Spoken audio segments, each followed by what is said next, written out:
Great Scott, what was that?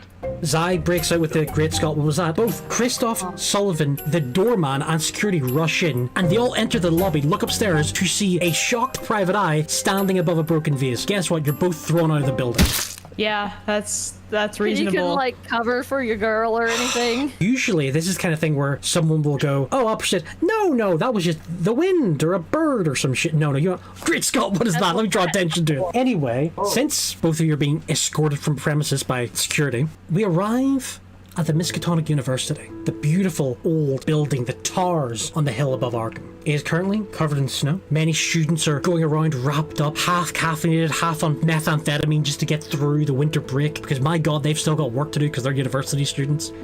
But a very, very thin, twinkish doctor and their asexual companion arrive at the library. What are you doing, stepdoctor? Adam, you don't know what's about to happen. They arrive into the library, and immediately the librarian recognizes the good doctor as this is Bobby. Some context has to be given to the recording here. There were a few of these games we recorded that unfortunately have been lost to the ether because we lost we lost the recordings. But in one of these adventures, both Tina and the good doctor had to go to a carnival to look for a missing person. While there, the good doctor sparked up a friendship with the carnival strongman that may have led to a bit more of a mischief. After the carnival left town, the strongman took over as a librarian at the Miskatonic University because the old one went insane for reasons that I'm blaming one of you for. I can't remember which one. Neither. He read the Necronomicon and went a little crazy. Yeah, and what are your presents? I blame one of you. So in the library stands a giant of a man, standing at 6'8", basically squeezed into like a turtleneck sweater with a wee tiny pair of glasses, shaved head, but with a magnificent mustache. The man looks like if he sneezed, his biceps would split every bit of clothing he has. And he sees the doctor going, Doctor! Is it warm or cold in the room?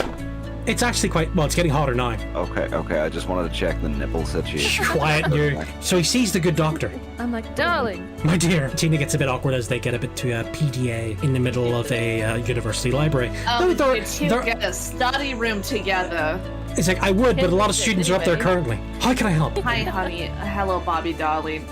We were looking for some newspaper clippings and such. Okay, do you know from when? Yeah, I tell him the date that the dude went. I tell him the date.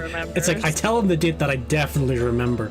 And the names I definitely remember. Hey, I have the names written down. I don't have dates written down. It's like, not even I have dates written down, my guy. Except for like 1920 when the dude went missing. 1928. Anyway, he's like, yeah, it's like, okay, he leads you through to the old archive where he searches through for, once again, the winter of 1928, also going to the spring of 1929. I got the year wrong. Okay. I put winter. Okay. He gets basically from winter of 1928 to the spring of 1929, and he gets them out for you. Would either of you like to use the one skill that I swear to God I need? No, the one we actually need to use more in these games, but I don't think it has been used twice, and that is library use. Yeah, hell yeah, dude! I got 60 in that bad boy. The librarian. Would you like to roll for your library use, Tina? I would love to roll for my library use. It's more useful than my French skill. French is a skill. Well, I wanna let you know that I rolled triple zeros. Tina like just stares at the page and then gets the worst migraine of their life and goes blind for the next 5 minutes. Oh no, it's okay. I have fucking hold on or whatever. I need to sit down for a minute. I just got the most horrible migraine all of a sudden. Laws, honey, it's gonna have to be you this time. Yeah. Is there anything in my doctor's bag that could help her? No. This is a crit.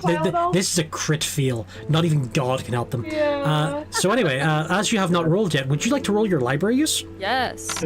I got a 17. As you go through this, you see there are many articles around this time regarding Lucas Sullivan. Most of them are about, yes, famed industrialist and head of the Sullivan Transport has gone missing. And they're mainly about just him and his life and, yes, he once rode a canoe through the Congo. That kind of stuff. Not really, yeah. It was a tiger hunter. But there's one article you do find. And an elephant molester.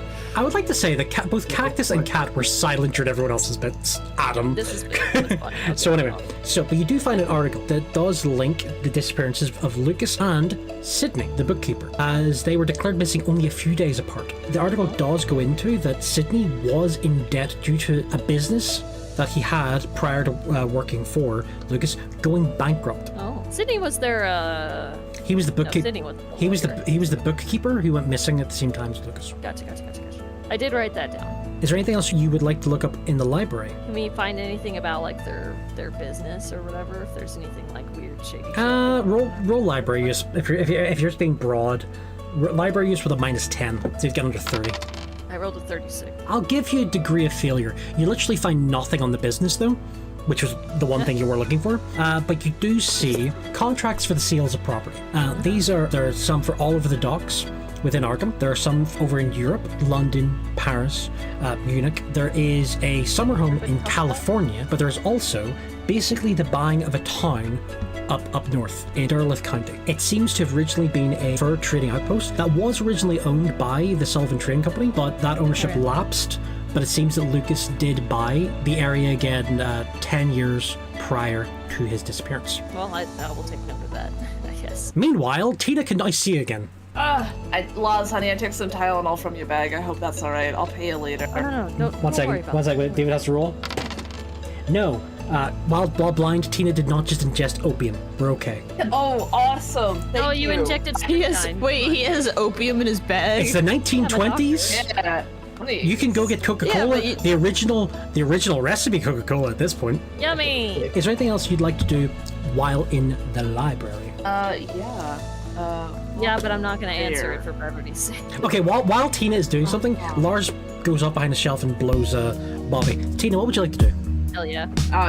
Get away from that. Okay, so after you got past the sound of slurping, what did you have to? Oh, fuck, what was it?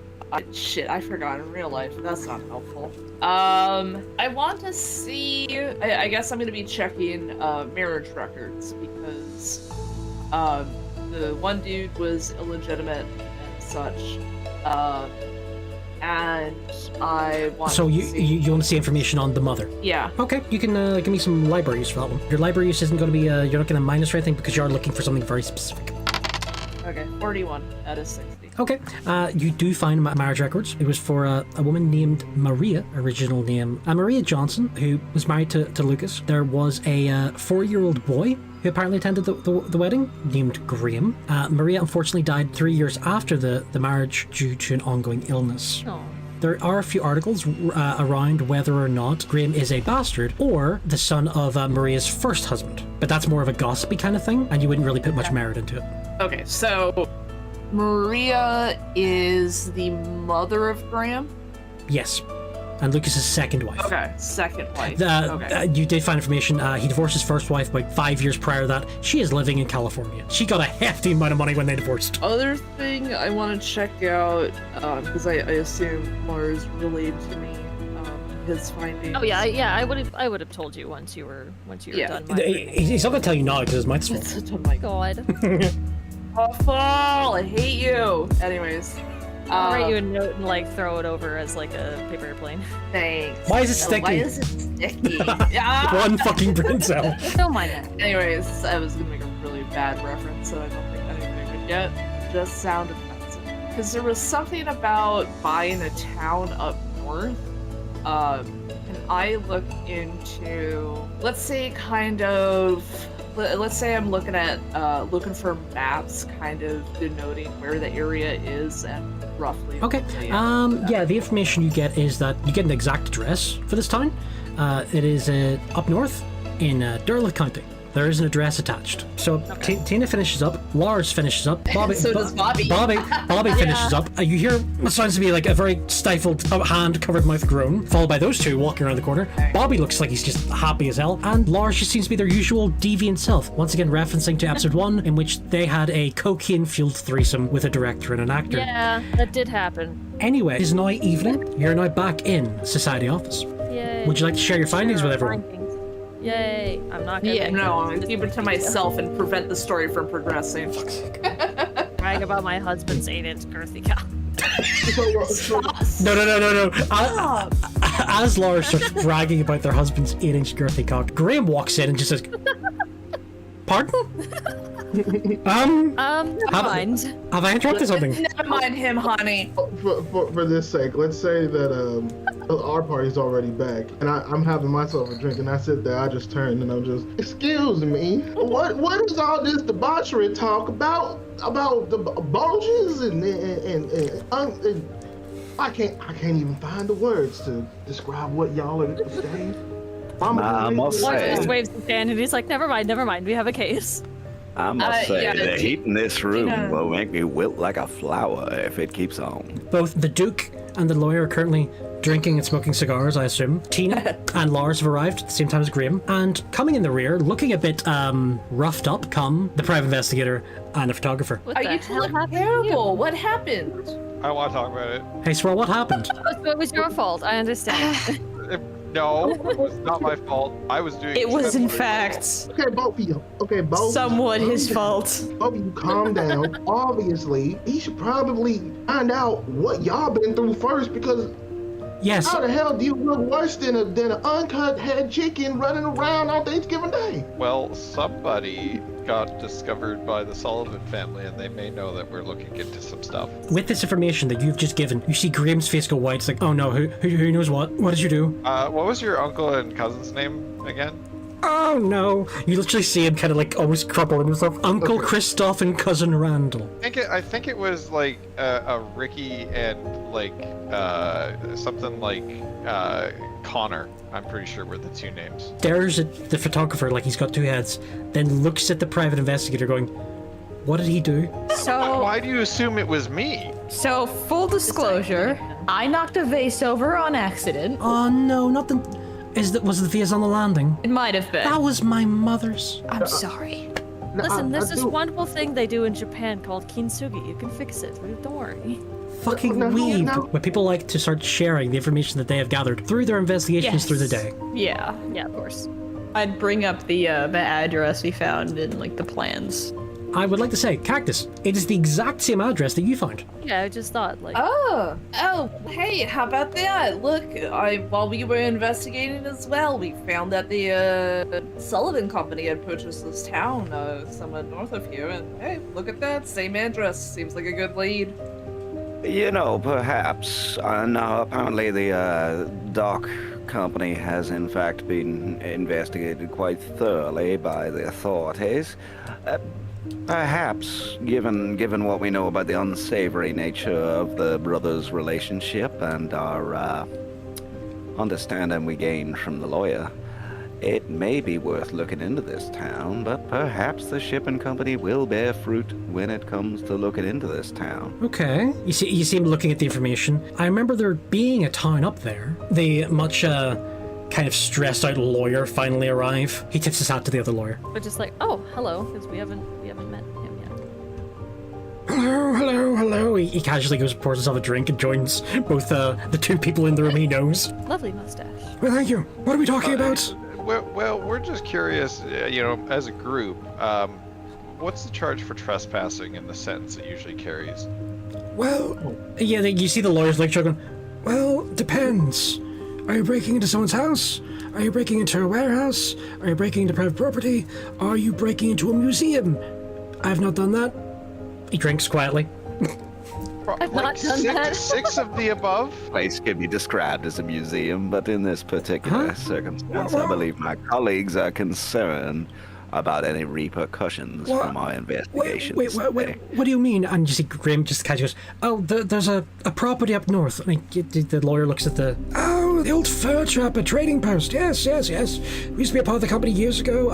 Your father bought it 10 years, I think, before his disappearance. There's an old manor up there that he was, I think he was renovating. Tell me, did he have any interest in mink or other such furs, or do you believe his interest may have been He did. unrelated? He did own a coat that was made out of bear fur, but he shot that himself. The old trading post. There are many stories of why it was abandoned to begin with. You seem kind of like zoning. Care to enlighten us as to these stories? Elucidate us, please. There's about there's about 1,000. Oh, it's haunted. Oh, the men went mad. From what I can tell, there was maybe one bit of truth that went through it. someone was discovered who had been lost in the woods with a team, and they were their only survivor. They went a bit mad and, I believe, tried to eat someone. They may have had to eat their friends, but you know how it is. Oh, it's the old native Wendigo. It's a werewolf. It's a vampire. It's Satan himself. Fuck knows. But And in truth, there is no party quite like a Donna party, is there? quite, yes. I believe the man's name was Kebab. Anyway, after that, everyone believed the area was cursed. It was abandoned. But your father, he didn't believe any of that hokum and bought the land again. I think he was wanting to retire up there. Out of question, do we happen to know if he made any trips up there? Occasionally, I believe he was trying to renovate it himself. He was sporadic in when he went. I do wonder if you happen to know when he last made a journey up to this supposedly haunted place. The summer before he disappeared. It's quite high north. The snow up there is quite... It would be quite impassable at other times of year. Sometimes, yes. I believe we could possibly venture up there if people are wanting to look at the old manor. Oh well, folks, what do we say to this question, this lead, this possibility? Well, given the fact that this man was constantly leaving sporadically, and given the fact that he would usually go to the manor, I deduced that going up to the manor might actually give us some leads. Hell, we might even find him himself. Maybe not fresh, but I find some. You see the young Graham go make himself a drink with hands shaking at the idea of finding his father's corpse. Okay, I kind of give him like a reassuring, like pat on the shoulder, like I know this is fucking rough for you, buddy. Thank you. This investigation may indeed bear fruit, however rotten it may be. I would also like to point out, as far as finding Sullivans today, we have done a bang-up job. Yeah, You we have done a bang up. So we send Zion. I do believe you didn't do the finding in that particular situation, McZai. Oh, he did find I the did the finding. initial finding. What is the group wanting to do next? Go to a cool new place. Yeah, it seems Yeah. like a logical path is going. You present me with a new mystery locale, and I say yes. However, I do have a question. Only two of our faces are known to our dear friend Christoph at this point. Do we perhaps? Are you the reason they've now quadrupled the security at the old Sullivan house? He looks at the photographer. That was another photographer. Well, I believe that that may limit our options to investigating this town, this manor, these bear trappers, and whatever furs we might find for my next ball. I love the fact that I love the fact that Adam's like, yes, there's a will. Yes, there might be a body, but there also might be furs. I was saying, You gotta prioritize your passion. So, as a group, are you going to be venturing up north in an expedition? I believe we're gonna have to make an expedition of exposition to understand the fate of our dear man here. Do you all agree? Yeah. I want to say that was the bar. Okay, so as a group, you've agreed. Both Graham and Oscar will be accompanying you as you go north.